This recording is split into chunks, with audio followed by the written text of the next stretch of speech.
CRCL stock analysis and CRCL stock prediction. In this brief and short 1 minute video, what I'll be doing here is showing you my exact play. Now, why am I doing this? Well, maybe because I'm the only guy in the space that's done 42,000 videos and documented them all. You know, it's taken me 5 years, but at least I've seen what's making me money and what's not.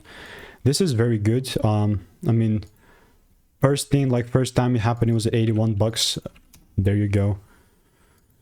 Yeah, it was actually 76. I was looking to take it to 104, but as long as there was a double break, and I got that double break and that delivered, then I got one more long here, which I moved to the side because it was in the way. But this also was like such a great delivery here.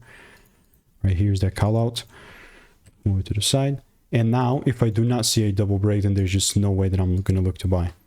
So saw the first break.